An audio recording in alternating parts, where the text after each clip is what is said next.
time has come for private investment to really now get going, to start putting money to work.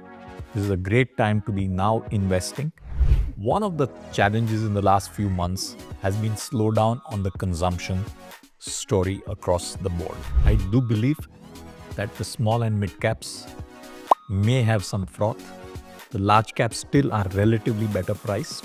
I think one of the big developments which I have seen in my life is the saver moving to becoming an investor. I would like to see going forward taxation on interest rates and individual income coming to more moderate levels.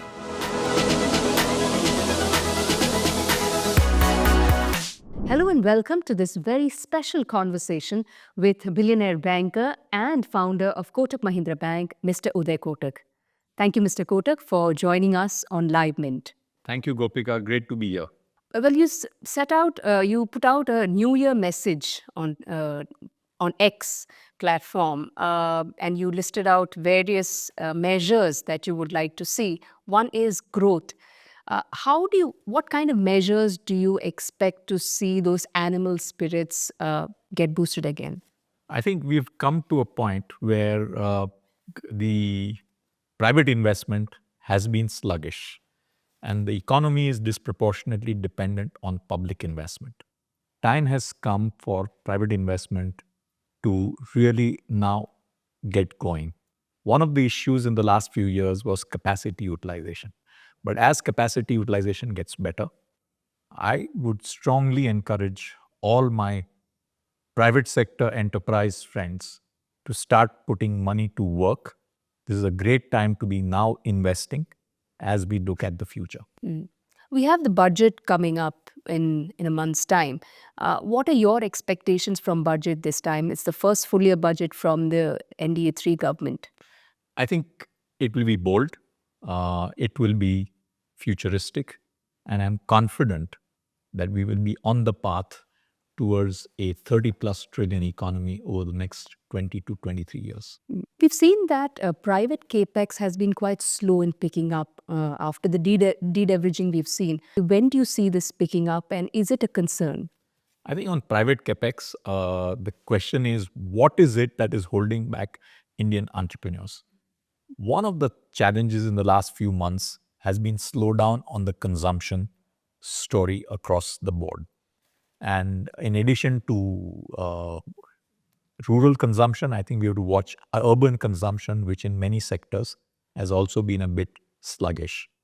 And I think one of the reasons, I believe, has been the currency. Indian currency has been remarkably strong compared to other emerging markets over the last 12 to 15 months.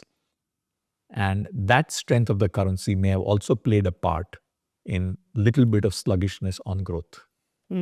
So everybody is anticipating some sort of uncertainty with the change in the US government. Our trade deficit has also widened, rupees under pressure.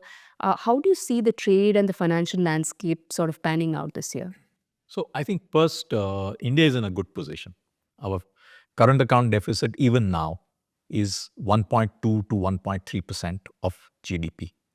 And you know the orange line is beyond 2% and the red line is beyond 3%. So India is very far away from that.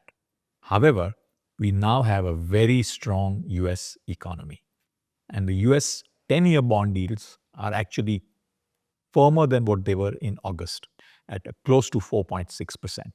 Therefore, with such a strong US economy and higher interest rates in the US, it does impact global flows. For one of the challenges for India is to be aware of the fact that our FPI portfolio at market is 900 billion. In addition to that, we have the FDI portfolio, and we have seen some strategic investors, including the likes of Hyundai, actually take some money off the table with good valuations in India. And then, of course, we have the ECB. Therefore, while our reserves seem to be around net basis post the forwards at around 575 to 600 billion, we have very significant obligations on the FPI, FDI, and ECBs. Therefore, while we are in a very comfortable position, we should be very alert especially as the US goes through its change. Well, the markets have been on a rise. Do you see some sort of froth building up in the market? What are you telling your investors? I think we have to go back to fundamentals on valuation. I do believe that the small and mid caps may have some froth. The large caps still are relatively better priced, but I would like to say that P ratios need some moderation. And a lot of new money is coming in from areas and people who are first time investors post COVID. They have not seen a downturn. We also have, with reference to the private capex picking up, do you see interest rate reduction as a sort of solution to boost investments? See, interest rates, again, there is two parts. One is the short term and second is the long term. As you saw in the US, despite short term rates being dropped, the long term rates firmed up. Therefore, India runs a similar risk. Therefore, we cannot afford our short term rates to be so low that it puts pressure on the currency. Therefore, short term rates have to keep in mind the currency moves, and the long bond rates, in my view, are not likely to go down too much. You've also spoken about regulation, uh, too much regulation and avoiding zero accidents. What is the message that you have? So, first of all, on regulations, I'm talking about all sectors. I'm not talking about any specific sector. And across the board, I do believe what the Prime Minister said, that we must focus on ease of doing business and ease of living.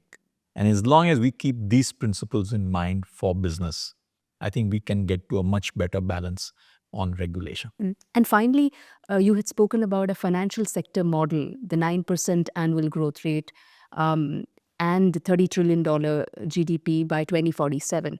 What steps, medium, short term, medium term, long term measures need to be taken to achieve I that? think one of the big developments which I have seen in my life is the saver moving to becoming an investor.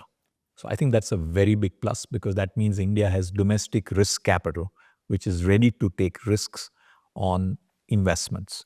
So that is a very big plus.